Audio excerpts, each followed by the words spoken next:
into myself again.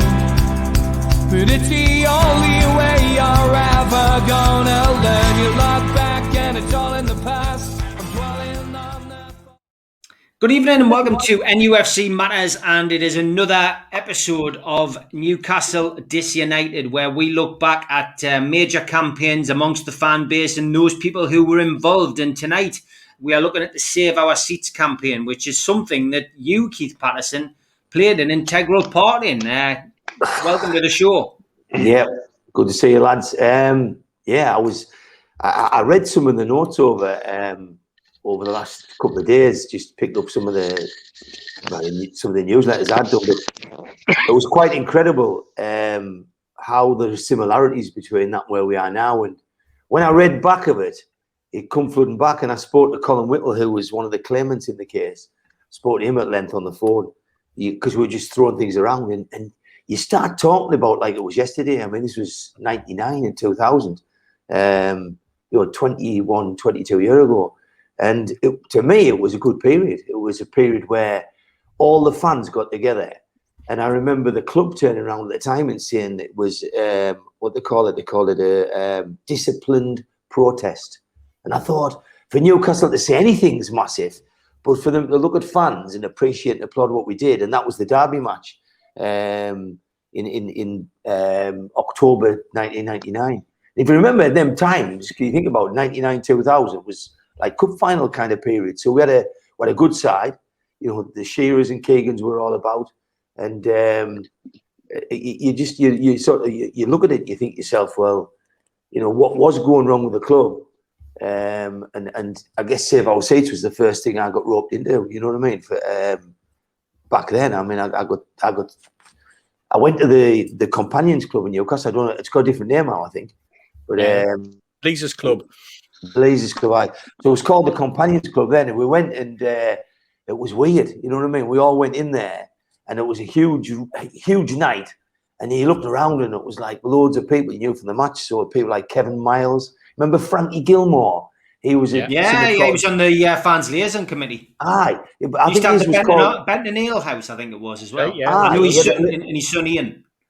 He had a bar, and it was someone called Inusa, which was the Independent Newcastle United Supporters Association, and he was the guy. And whenever there's a comment to make in town, like often they go to you, Steve, and they go to people like Steve Hastie and that now, but in them days, the people that trust do it now, but them days, Frankie Gilmore always seemed to be quite high profile in terms of doing comments on Newcastle, what's right, what's wrong. And so there'd be Mickey Edmondson, there was Mark Jensen, there was Michael Martin, True Faith. And there was 3 fanzines I remember at the time were represented. There was one called Talk of the Time, there was the Mag, and there was True Faith. They were the 3 people who was backing it.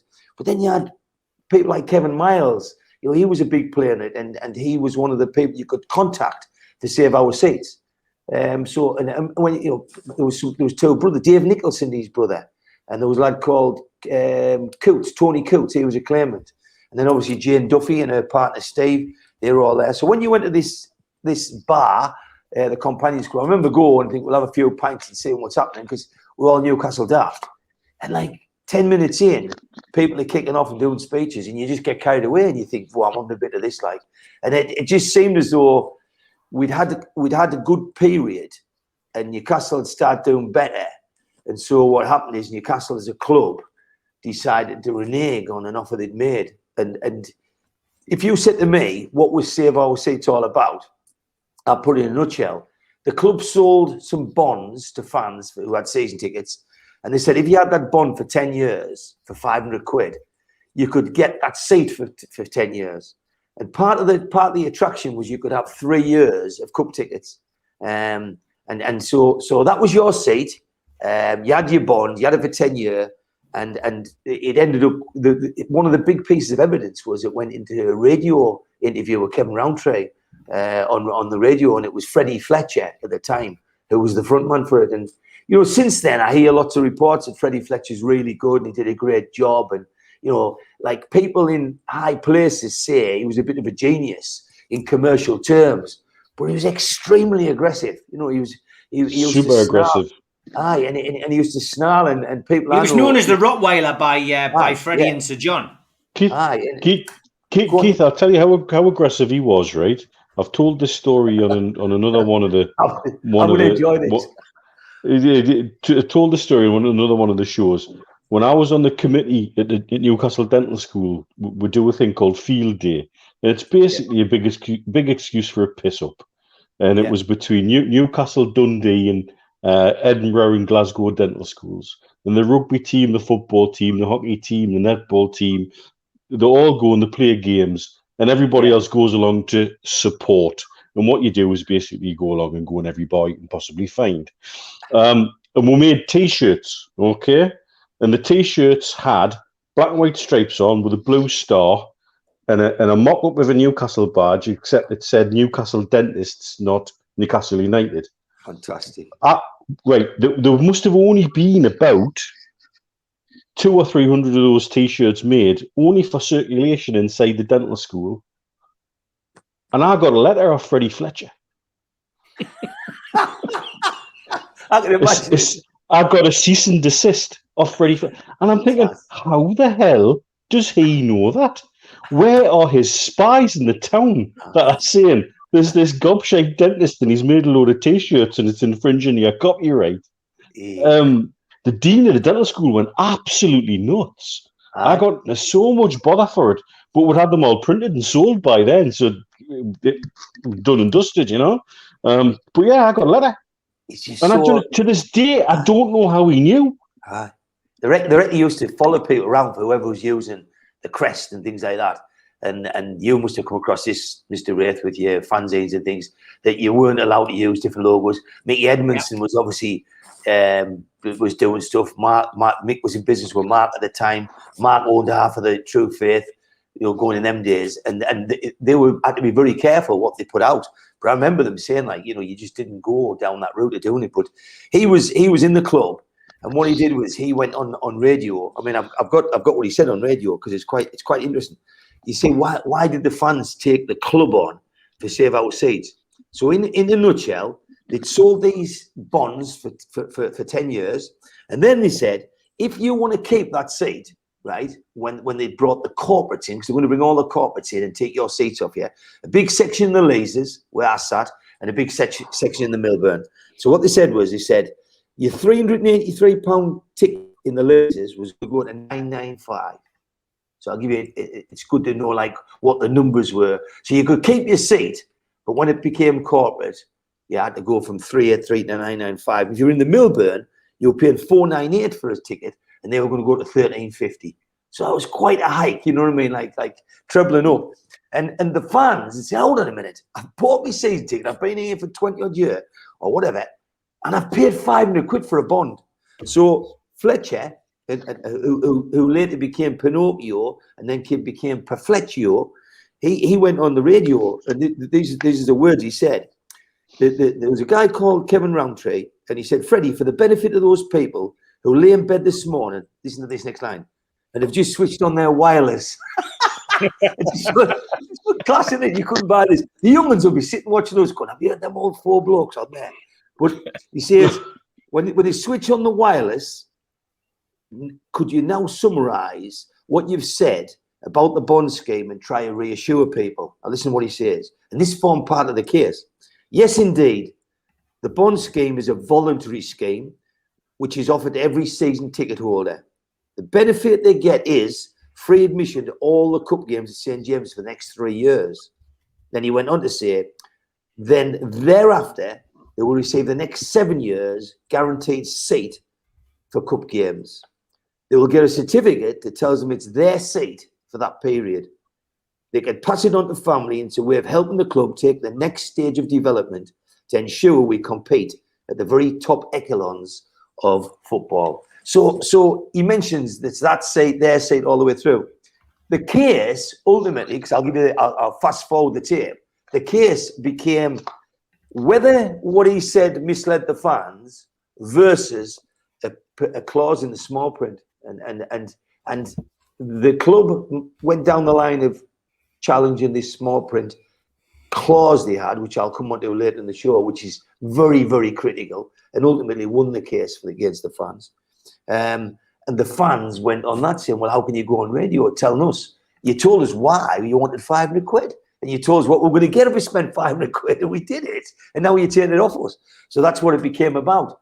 And when they stood up that night in the Companions Club, we were on the drink. You know, it was driving.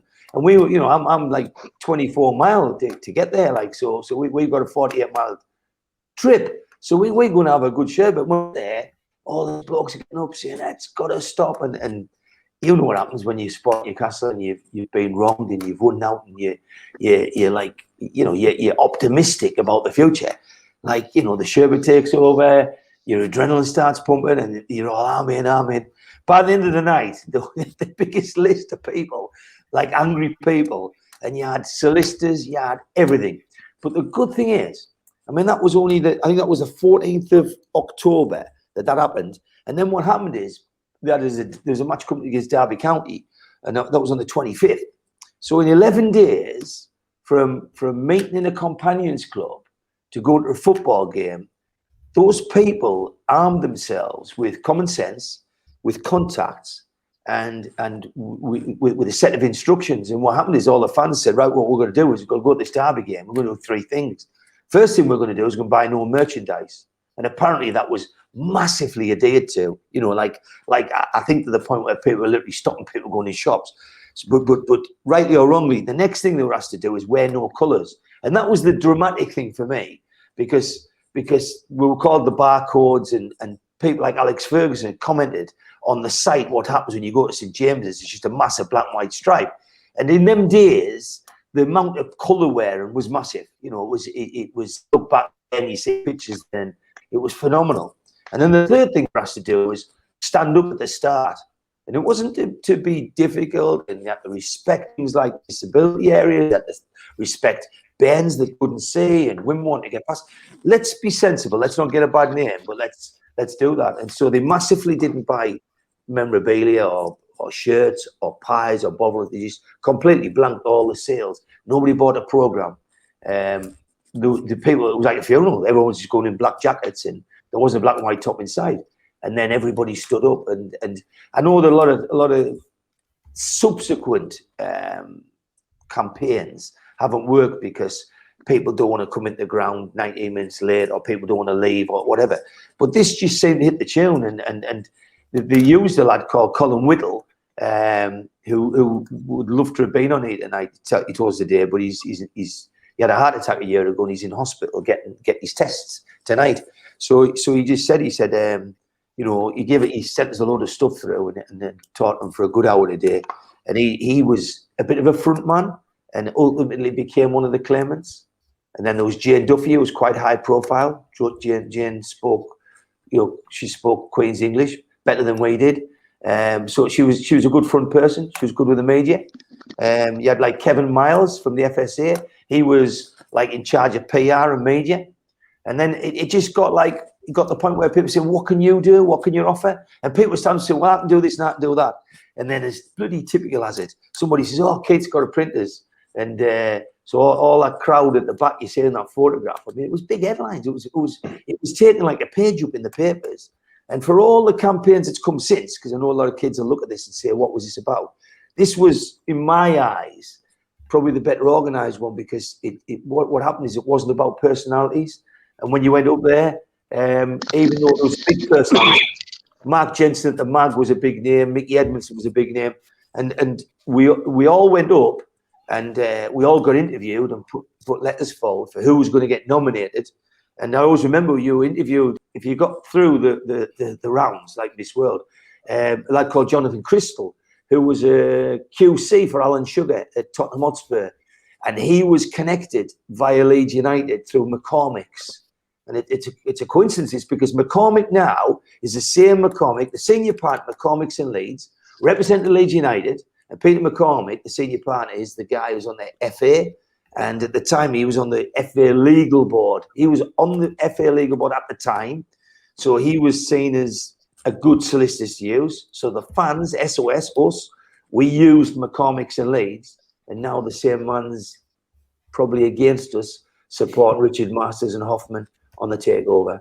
So it's good. You know, it's amazing how things go around and come around. But so I would talk to them. I think lad was called Richard Kramer. I think the lad was called who represented us from Save Our Seats, and we just had a short period of time to go and raise a shed load of money, and somebody put my name in the pot and says, "Oh, Keith will help you with your print." And it started off, I'll do it for cost price, and then it got half a cost price, and it got do it for now.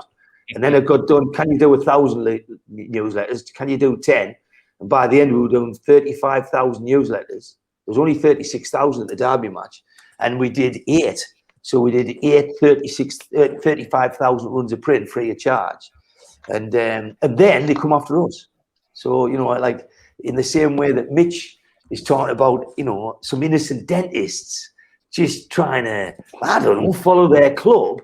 And it gets you like a thing. Well, the Fletcher stood up and said he was going to pour some dirt on Jane Duffy, and we hammered down the newsletter. So he was going to find things out about her, and then they were going to find out who the people were that were putting these newsletters out. And the best thing was, that my name, I came up with that even by handed feed yet, because it was always a lesson my dad always said to us, you know what I mean? Like, look after them who's paying your wages or whatever. But they were 4-page newsletters, and they went down a storm. You know what I mean? They were, you know, we really got ripped into it. Like we got away with murder there. But after a while, the people who worked in the club, actually staff who worked in the club, were desperate, saying, "When's the next newsletter out?" And they would send them round the club internally. And that's just the banter. And you know, you got people like Mickey Edmondson, print that. Yeah. Mickey Edmondson used to do an article called, it was called, I like to tell you the name, because he did it with somebody. Mickey did it about some kid called who was like one of the corporates that were going to take your seat, and he was called Jeremy. I'm saying, Jeremy Freebie, he was called. And Mickey Edmond was that this lad with some kind of impediment, but you know, I know it's not right. But we'd been to Rome watching Newcastle playing, and then what Mickey would do write up about the game that Jeremy had been to the match. He'd put like "when in Rome" with a W, and then he would go on about Jeremy, about what a scoffing good game and how G's and T's all the way through the game, and it was just trying to portray the people who are going to get your seats were not like Newcastle fans. So you know, they're not like me and you, and they've got money to burn. And they can afford 1,500 quid for a season ticket, where we, you know, saving up for 500. So it's amazing. It's amazing, Keith, to see how history repeats itself. Yeah. Right, This is a club. Remember, at the time, if you look at the finances in football, around that time we were outstripping Tottenham. And if I want to play devil's advocate, stroke, just be really hardline about it. These are the moves that take you further in the commercial income sides of the football. And at that time, we were ahead of Tottenham, and they're a great example to use, looking at what they've got now and where they are now. We're ahead of Man City in terms of finances. Yeah, absolutely. So you can see where they're going with it. You can see what they're trying to do. Yeah, but it's not. At Newcastle United, it's never what to do, per se. It's the way they do it. Fast forward to Ashley saying, right, the ground's now called the Sports Direct Arena. I think if you went to all the Newcastle fans and said, look, I've got this idea. I can make 10 million a year income that you don't have to give to me. And all I do is tweak the name of the ground, and it'll still be St. James's Park, but it'll be the, you know, Evershed St. James's Park. It'll be Budweiser St. James's Park, or whatever. But no, he did it on an international weekend. The weekend he sacked our manager, and he says, I've sacked your manager, and we're changing the name of the ground. And then 6 a.m. on the Monday morning, they had a team there with crowbars prizing the name off the side of the stadium. And it's like, you've done this in such a cack-handed way that the fans are going to get upset. Yeah. And it's the same with Save Our Seats. That could have been handled handled in a much more dignified Of course way. it would. That could have been handled in a way there where you engage with the bondholders. For what it would have cost to give the bondholders their seats in the same part of the ground and still did everything that they did, was it worth the negative exposure? Was it actually worth all that negative press and the fights and the court cases and the hassle? Probably not, really. But as ever, the club, seemingly, no matter whoever's the current custodian of the club, think that they can bully fans into just doing what they want because we say so and we own the club, and who the hell are you anyway? Yeah. And sadly, they picked on a group of fans who were prepared and could turn round and say, "No, I'm going to take you on about this." Yeah. Yeah. I think wasn't there also connected with it? There was also the fans who weren't bondholders who were just being moved regardless. I mean, yes, the bondholders were being moved because lads and lasses who'd had seats for a long, long time, and didn't have bonds were basically being told, "Well, you can have a new season ticket, but it's not going to be here." Exactly, and I remember rightly. I know a group of like 14 lads that my brother went to the match with, and since that time have never gone back together. They've never been able to sit together. Some of them jacked in completely in 2000. Some of them moved to different parts of the ground and subsequently moved all over the place because they just didn't enjoy where they were being put. Some of them got shifted. Some of them were told you could go in groups of 2 and 3, or we'll try and accommodate you. They never ever did. But those people, because they weren't bondholders, they couldn't be part of what the Save Our Seats campaign was doing in a legal term. But they give you the backing. They gave the group the claim. And that's what galvanized it even more, because you suddenly had an awful lot of people who were being disenfranchised, for want of a better word, and kicked into the long grass and pushed away and told that we'll stick you in the roof of here, we'll stick you on the bottom of there, we've got no ground to the how long you've had your seats or anything. At least the bondholders were still going to get what they had to a certain degree, but they were also going to have to pay an awful lot of money. The rest of them. So you had this two-way, this catalyst. Well, no, all of those together as well. That made it a force, if you like. It was a force to be reckoned with. And I think I went to that meeting at the Companions just because my brother went, and I just remember walking out. I wasn't a bondholder. I was in the East Stand. I wasn't getting moved, and it was kind of I remember it. You look back and you think, well, it was it's not me type of attitude that went through. But it wasn't until you suddenly realised afterwards what the implications were, that that your brothers and all these mates were never going to go back. They were, some of them were jacking the whole thing in, and that's what sort of gets your heckles up and makes you think, you know what, I'm going to put the money, because your campaign that you ran, Keith, that we were putting money into buckets in pubs and actions that were going on, which you'll come on to, I'm sure. And I think that's where you got the main body of your support, because the guys who weren't involved saw how it was impacting you and thought, there, but for the grace of God, this could be us.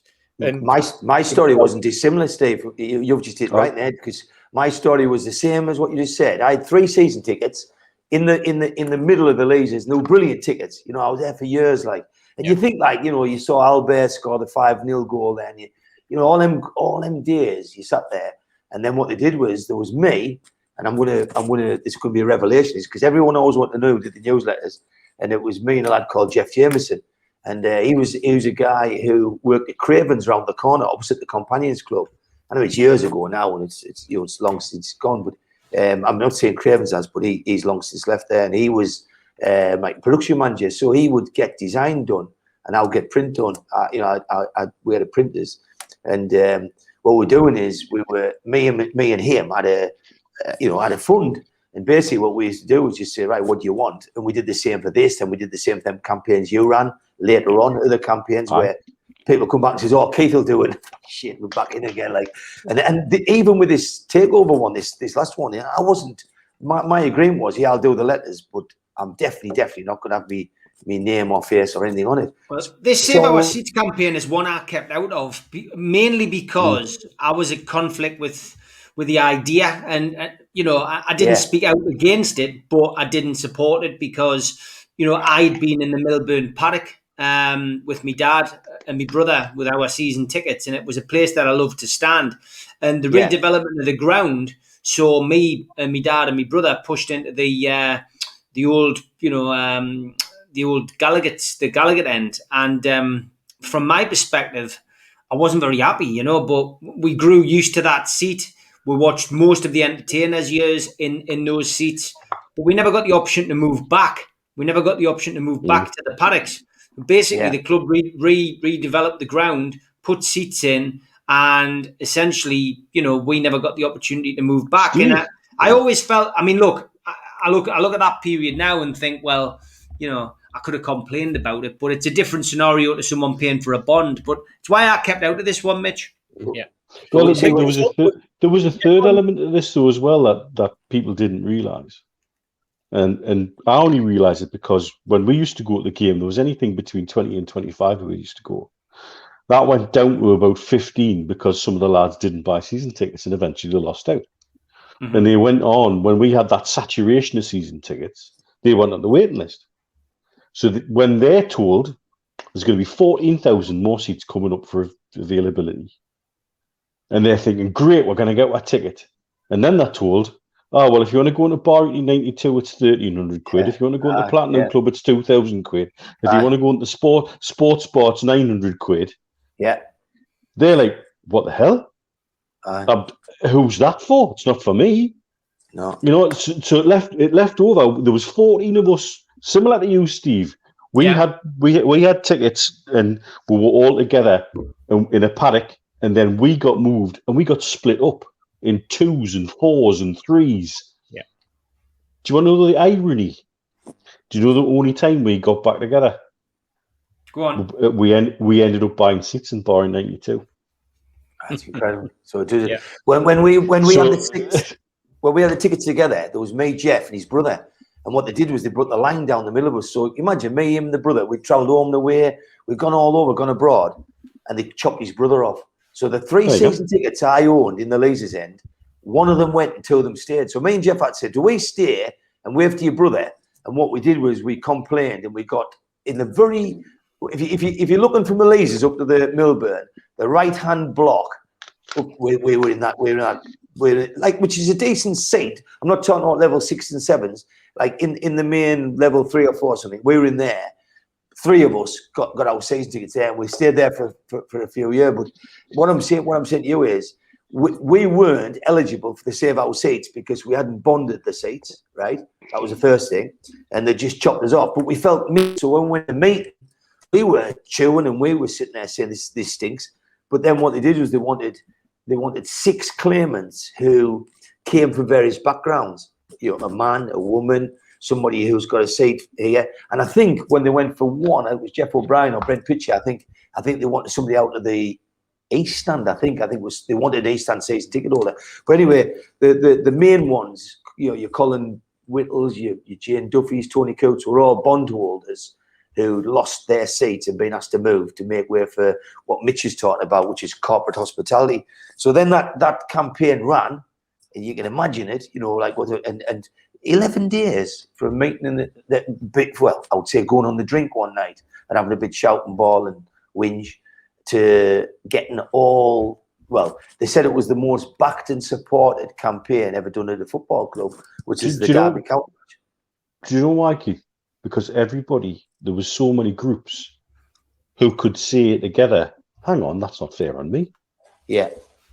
And there was so many different groups. This could have been divisive. It could have been something the club could have used to split people up along the lines of, well, who do you think you are? You've got a bond. Well, so do you. I'm just as important as you are. I've been a fan for years. But everybody who had a season ticket at that time or didn't have a season ticket at that time could see how unfair it was on them. Yeah. And I think that's what was for me, Because I mean, at the time, I wasn't terribly involved. I was only just starting to write for True Faith. I'd done a load of stuff for the Chronicle. I'd done a load of stuff for the Journal on the fan base panels. I'd started doing bits and bobs for True Faith and starting to get to know a lot of the lads involved with that. And I'd previously known Mark Jensen at the Mag for a bit longer. So I was sort of like getting their input in terms of why somebody like Colin, who I love to death, bless him, really one of the most solid people you'll ever meet, and delighted to have met him through doing stuff for True Faith. And so I was getting this feedback, what was fantastic was everybody was pissed off, but maybe for slightly different reasons. Yeah, but everybody was prepared to back it. Everybody could see the sense that, hang on, you've just dropped this on us with no consultation, you've just basically shafted away and taken the lube away. It just really was utterly unfair. Yeah. It was very much divide and conquer. I mean, when you listen to it now... Of course it was. That's what they hoped for. When you go back over it, I mean, Fletcher, as Keith touched on, the Rottweiler, if you like. I mean, I met Freddie a few times, after this, and I got on with him famously. I quite liked the guy, a good businessman. Somebody had some great ideas, some big success at Rangers.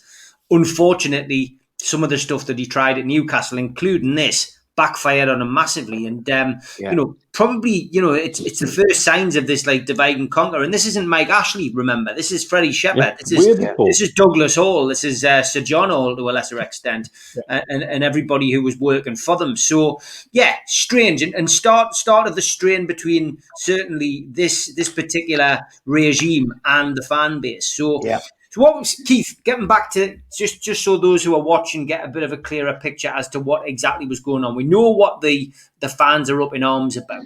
Right. So take us through the legal challenge. So what happened is the first of all the club we realised there wasn't one fan out there that had a bond that was a perfect case, and we got advice. There's a few of us spoke to different lawyers and got advice that the best way to do this was with a class action. So you hear of this, but you don't often see it run. You don't see it carried out.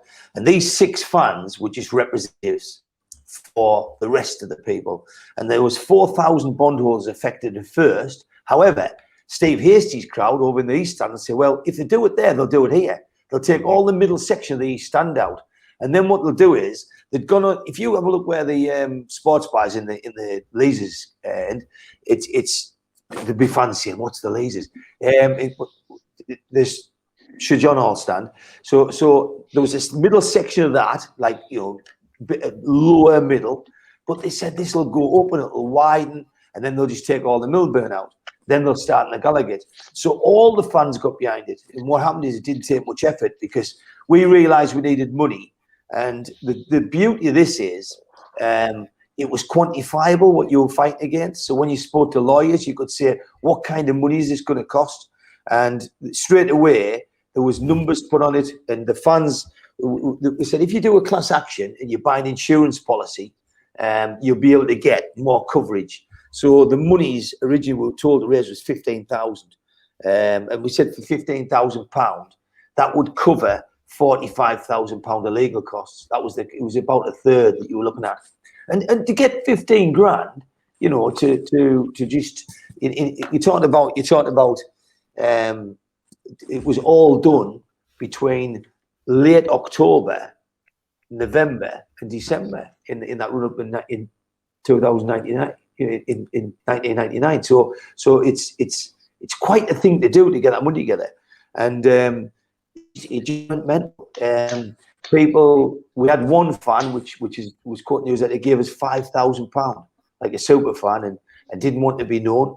We had donations from 2 household name players. We had Keegan's support. We worked with an organisation called Kofa. I think I'm saying it was Kofa was the name of them. This was it's more your bag. This, Mr. Hastie. I think it was the Kofa. I think it was a Federation of Football Association or something, and it was a collective. So they came forward. Man United were campaigning against the takeover B Sky B, and we got support of Man United. So when we put it all together, support came regionally and it came nationally. We got the Sport, the Journal, we got the Chronicle, and we got national newspapers. And basically everybody got a role. Kevin Miles, who's obviously chief executive of the FSA, his role was just to do PR, publicity, and me and say Jeff Jameson, we were christened the little old man. So we said little old man's doing these newsletters because we're being challenged. And Colin Whittle kept getting drunk and saying, "We're going to tell you who the little old man is. He's going to come out at the end." And to this day, it's never come out. But it was me and a lad called Jeff Jameson, because we were funding the design and the print. And then you had these 6 fans, but they needed protection. And then the club immediately moved the goalpost. They said, no, 45,000 is not enough. And then they said we'd need 78 grand. So we had to go and raise another 10 or 15 grand. And then when we got there, they turned around and said, it's got to be 120,000. So they moved the goalpost 3 times.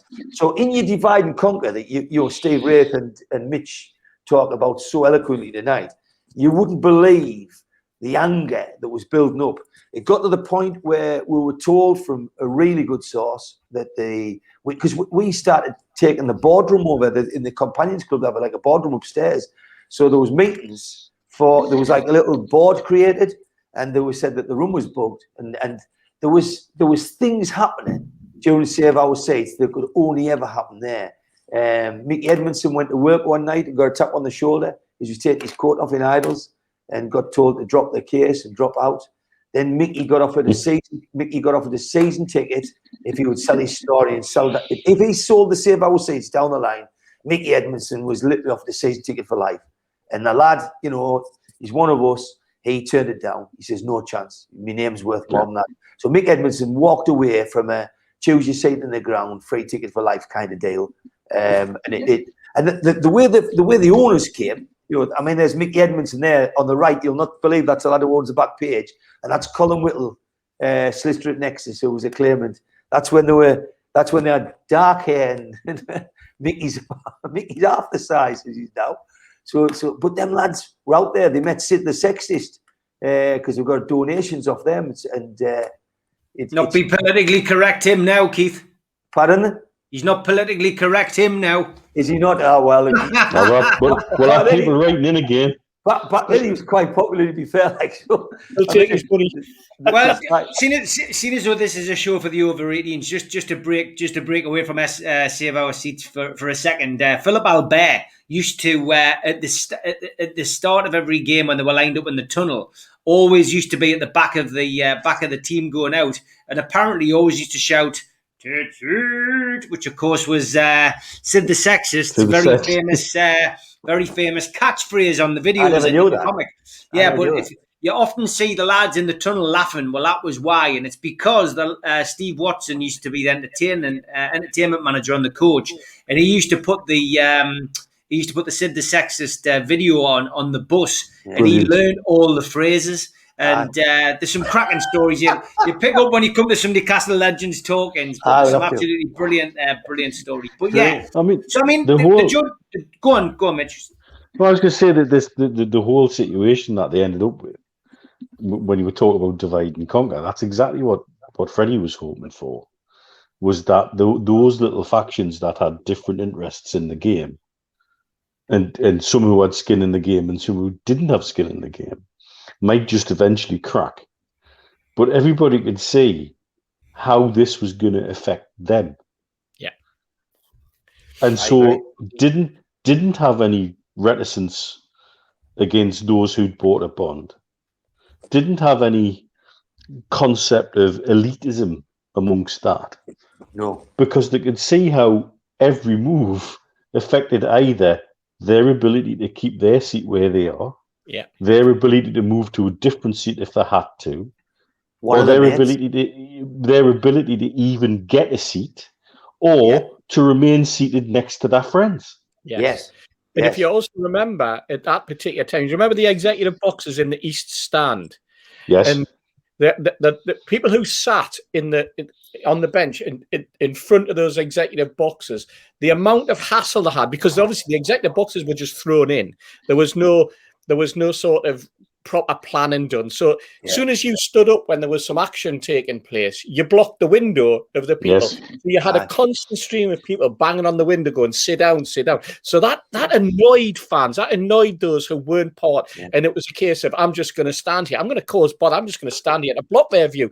They're paying loads of money. And there was this divide and conquer, but there was also this sort of separation that took place. And that, again, is another way that you galvanize, because people who went, you know what, these are the sort of people, you know, those people who were blocking everyone. And so word went round in the East Stand that those people down below were the ones who were going to come and take our seats as well, because they would probably move those executive boxes higher up into into that area. And that obviously that it didn't eventually happen, but we didn't know that. And that was the sort of thing that went on. And when you guys, when you eventually took the court case on and actually went to the High Court, didn't you, Keith?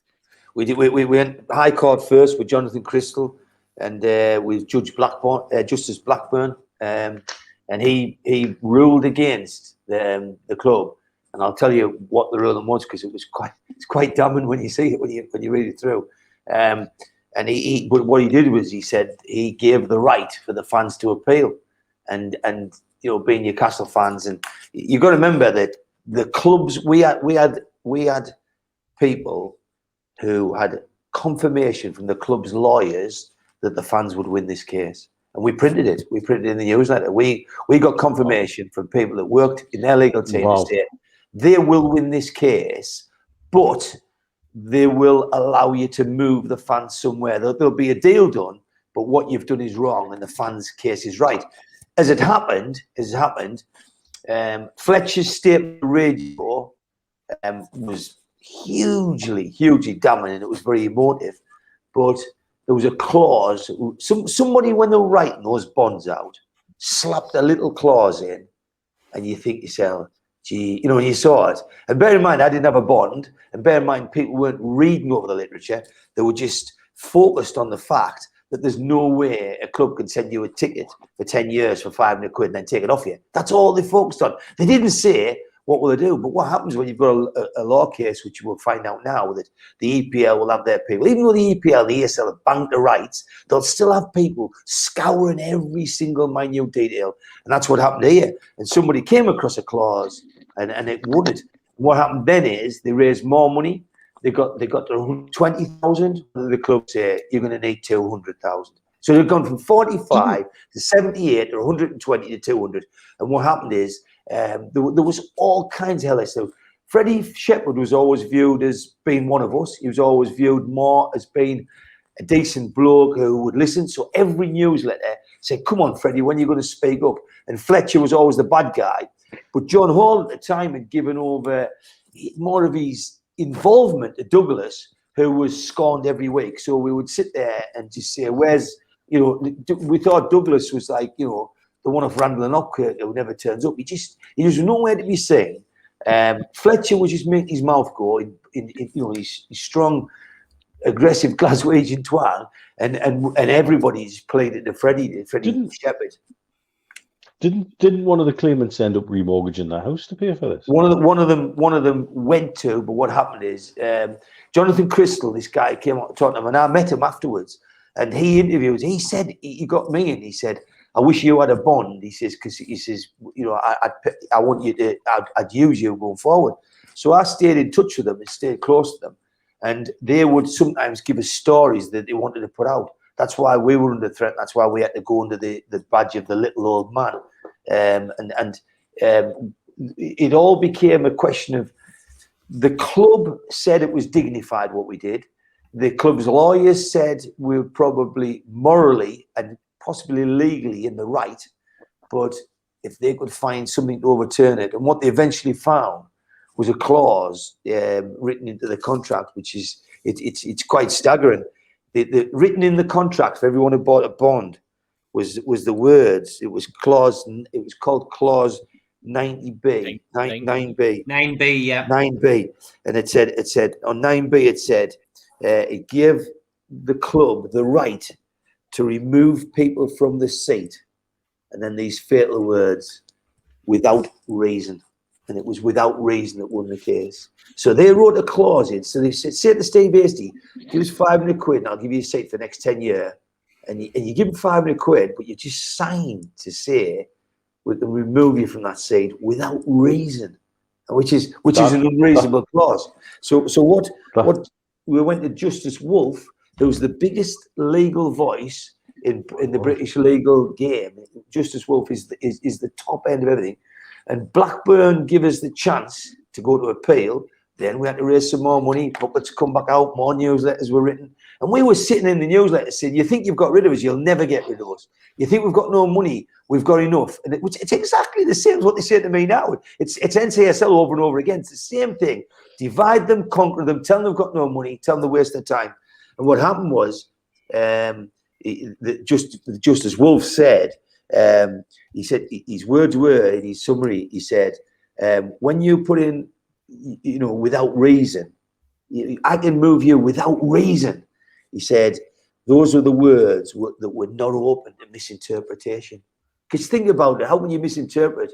If I say, I'm going to come at any time, Steve, and take that car and drive it through your windows without reason, and you sign it. So I didn't sign a bond. I didn't know it was in there.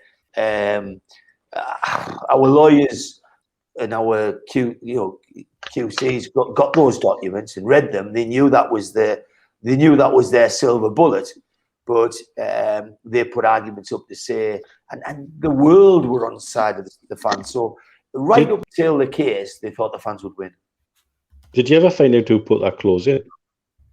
I was told that the person who did it was Freddie Fletcher. But I can't. I mean, I can't. Look, it's got Freddie's DNA. I can't say that with conviction because the person who told us didn't like them, and another person who said he'd put it in was worked for the legal team, and he wouldn't confirm it. So he wouldn't because if he put it in and sold it, because he described it completely different. He described something entirely opposite to that. In my experience, has his DNA all over that clause. He was once questioned. I'll tell you what he said. He said they got him on an interview, and from memory, I think it was in the Chronicles offices. 20 fans and him and people from the club, and they said there's a waiting list, and he says there is a waiting list. There was a waiting list for fans. We all know there's a waiting list at the club, and he says there's not there. They've all died. He said that. He goes, they've all died and they've all left and gone away. And he actually quoted, and that's on public record, because that was part of our law, that was part of our legal challenge, that there was a wait list. He denied it had gone, and then later on we've got him in writing publicly saying there's a wait list now, and you'll be able to, this move we're going to do is going to satisfy that wait list. But it was phenomenal that it went so far. The one thing I will say is it's like deja vu now, because when I sit there now, I just think to myself, I was reading through stuff today and we were getting criticism. We had to put apologies out because some fans were attacking it and saying you've misled fans. It's all the same thing. People spend their own money, because this was all raised in buckets around the ground. 90% was in buckets, and what we gave them in buckets was this newsletter called "Didn't Bite the Hand That Feeds You." Yeah. But there was something in there, this little story I've got to tell you, because I'm frightened we zoom off it. There was a story in it, because there was the club had a lawyer from Newcastle. He was rated in his game to either be the best barrister OP in what he did, and he was picked out, and he led their challenge. He was called Charles Morgan. He's in Newcastle now. He lives in Wall's End, and he's a friend of mine now. And when I did my competition case, I went to a Newcastle firm of solicitors first, living up here. He then got a Newcastle barrister, and then we went up to London to find, a sort of an international competition set. And the guy we took to London with us was this Charles Morgan. Well, it's 11 years later. I didn't think it was the same bloke. You go to your lawyer, and he says, "Oh, this is Charles," and then Charles, and then I saw CM Morgan, and I didn't think no more. And then fast forward the tape to 2012, like 12 years on, and I'm fighting the competition action in the High Court of London, And Charles is one of his thing, and he's brilliant, he's outstanding. And we've now got 16 barristers working for us, and we're consuming tens of £1 million of legal fees. And we worked down there for 3 days. On the Friday, we finished at 10 o'clock, 11 o'clock. We went to 2 barristers' places, had a good drink. We all had a drink, got on the train to come back. And when you're in the train, you're thinking life's rosy and everybody's on your side. And then this bloke speaks up. He goes, you wouldn't believe, he says, in all the time I've been in legal practices, one of the worst things was ever said to me, he says, I was representing the football club Newcastle. My mate's my lawyer, and he sat next to us, and he's sitting there, and I saw his eyes prick up, and he goes, do you know, they started abusing me, they started calling me names. And I'm thinking, and my brain's going, click, click, click, click, click, click, click, and I'm thinking, hold on a minute. And I looked at him, and I'm going, Charles Morgan, it's the same bloke. And so I'd been abusing him in the newsletter because I was a little old man, because you had to, because he was on the opposite side. And he turned around and he goes, do you know what they said about me? They wrote, Charles Morgan, that's a big M. And I shouted, with a little organ. and I'd wrote that in the newsletter. They've got this bloke who's a bit of a knobhead from Gosford or whatever, and he's called his Big M Little Organ, just to have a go at him because he was the club's thing. And he went up and he goes, how do you know that? My mate's the sister goes, no. He just saw the competition is crumble. And he says, how on earth do you know that? I says, I wrote it. And Brilliant. Says, why have you told him that? But it's all the classic. I picked up on NUFC.com. I mean, Michael Walker did as we know, it's the go-to site for Newcastle fans, and he did a great little write-up about this in layman's terms about what actually happened. And the last couple of paragraphs really are pretty damning, I think, of the club and the situation that people found themselves in. By the time it came to court, however, that seat had become a seat. The fans had to move. We lost. They won, said one of the 6, Brent Pitcher, coldly. The Save Our Seats campaign folded like a deck chair with difficulty. Pitcher and the others, though, had taken some comfort to the recommendation from Lord Wolfe that Newcastle United would cover the cost of the appeal. A general feeling was that the club had lost so much in terms of image that a magnanimous gesture would recoup some of that. A spokesman for the club intimated that the cost would be around £100,000, a sum covered by the Six's insurance. Not so. First, Newcastle demanded £40,000 on the morning of the appeal, a figure Wolfe cut to £20,000. Then a few weeks ago, the cost of the appeal came through, £197,000. The Six had insurance cover for £118,000. The difference was £79,000, or just over £13,000 to each of the Six. Then 2 weeks ago, Newcastle said they were reducing the costs by £2,000. The Six winced again and employed at a price of £2,000 a costing draftsman to report on the cost of the costs. They are not confident. Pitcher is preparing to remortgage his house. The first match he went to at St James's Park was Malcolm MacDonald's debut in 1973. He, like the others, is a true fan. Newcastle United have beaten them all, but they've got a great corporate section. Love that. Love that. And that sums it all up, doesn't it, from Michael Walker on there. Did he write for an Irish newspaper, Steve? Is it The Guardian he writes for, Steve Hastie? No, I thought it was an Irish. It was Irish Times. Yeah, it was right. I think at that time he was genuinely one of the go-to Newcastle United reporters. Can I just say to this? I think his stuff got picked up and syndicated through other papers here in the UK, but his main writing point was the Irish Times, I'm sure. Yeah. To make it accurate, so that people do get the closure on the story. Yeah. There was people. Brent did have to go and remortgage his house for a period. That's the moves that went down. But a deal was struck, and I confirm this with Colin tonight. A deal was struck where at the end they went at 197. That's what the club wanted. The fans lost, and they'd raised 118,000 coverage, and it was all capped off to be agreed at 120,000. And the legal team went forward with that battle. To what they did was, if you think Justice Wolfe was given a 40 grand demand from the club, and he just immediately made that 20 because he knew they were double, they were putting everything in double the amount. And people said there was an outcry. They said, "This is your own fans, your own customers that you're milking." But what they did was they got it capped off at 120, and nobody remortgaged the houses. Nobody lost the houses.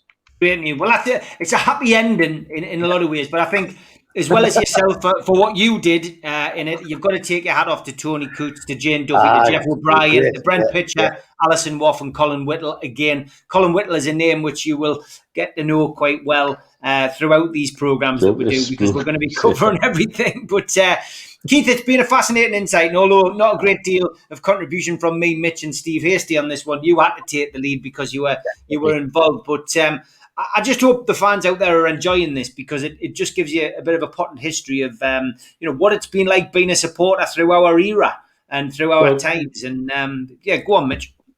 We've all been involved one way or another through various periods of angst within the club, and the driver for it is never about the individuals. It's never about us. It's always about the bigger picture. It's always about the fan base as a whole. When you see people getting accused of doing stuff for clicks and likes and all the social media crap, this is way before all of that. Yeah. Way before all of that. The good old days. Yeah, but true. What is your driver to get involved in this? Yeah. It's the club. Yeah. And how you feel about the club.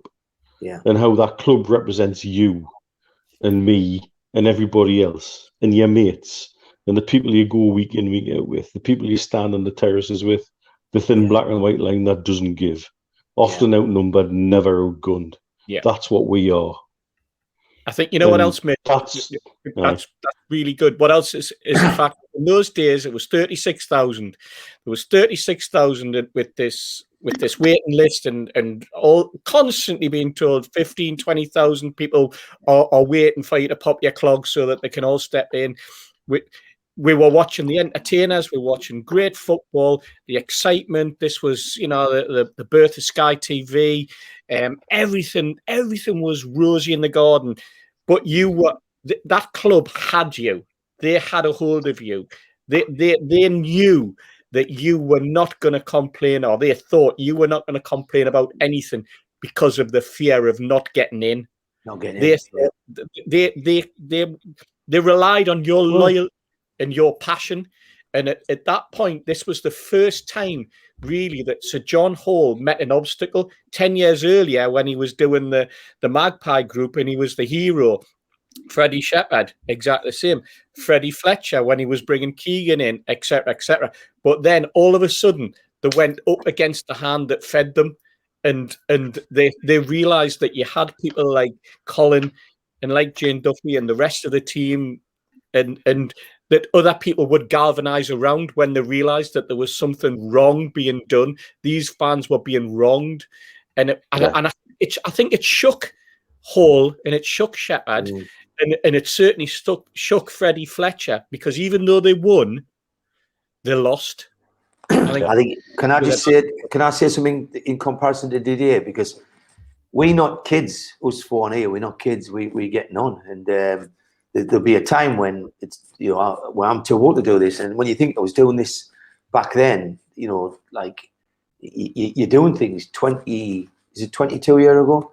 And it feels right, and I've said to you, take 22 years off us for, put us in a pub, gives a few beers, talk about Newcastle being wronged, and you had some backbone and some steel and you had some resource.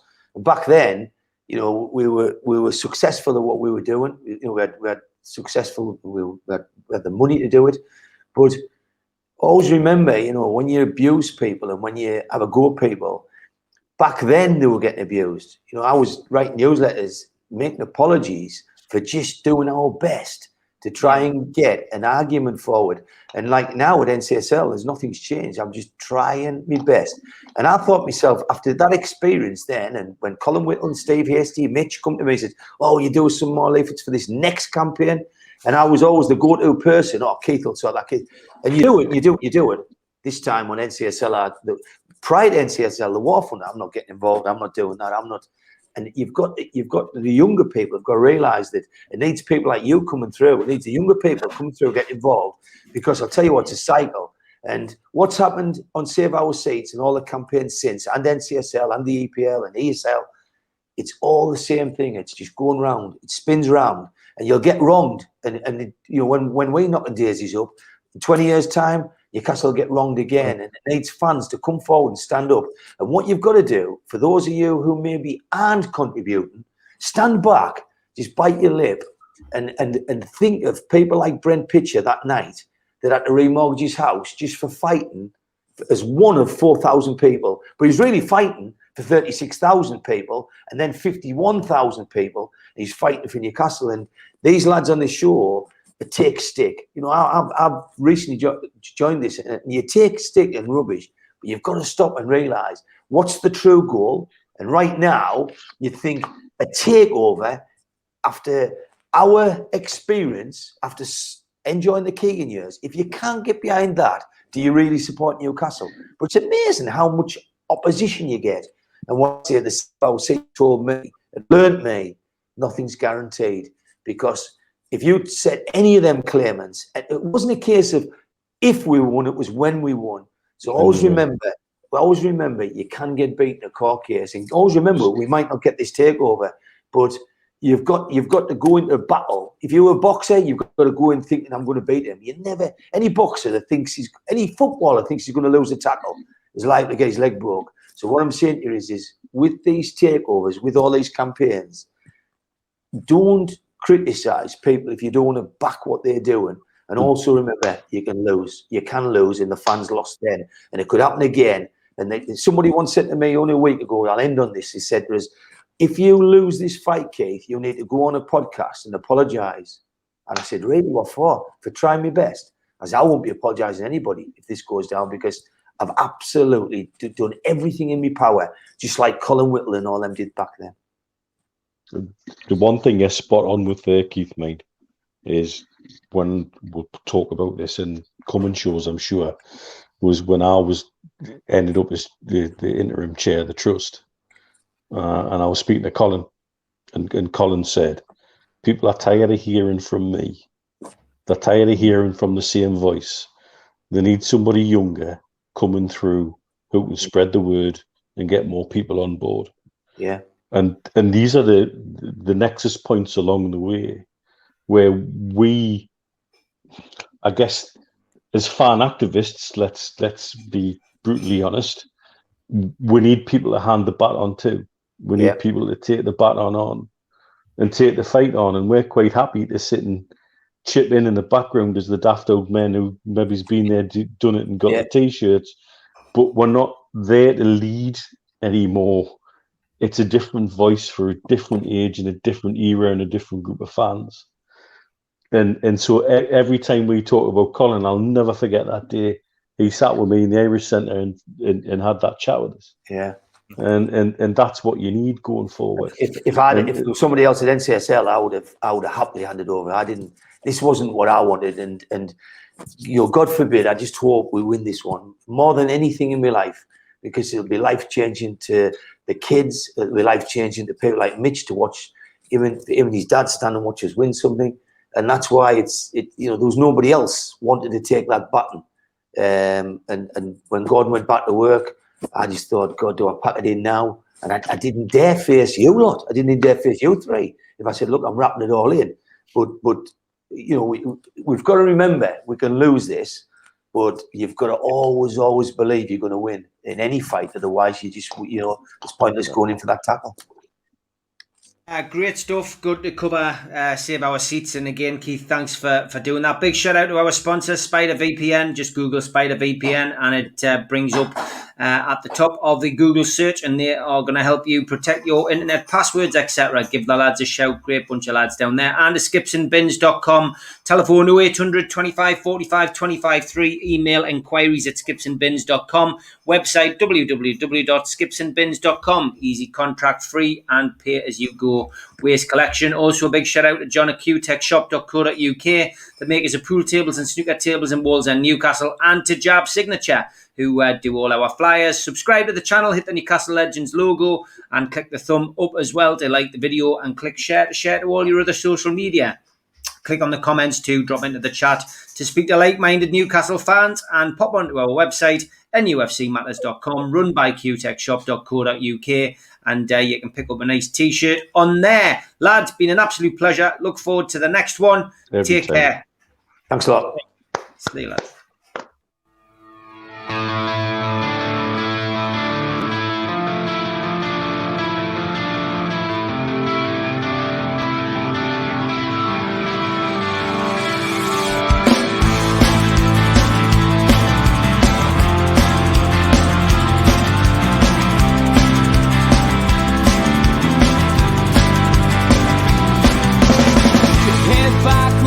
critics attack. It feels like I've been talking to myself again. But it's the only way you're ever gonna learn. You look back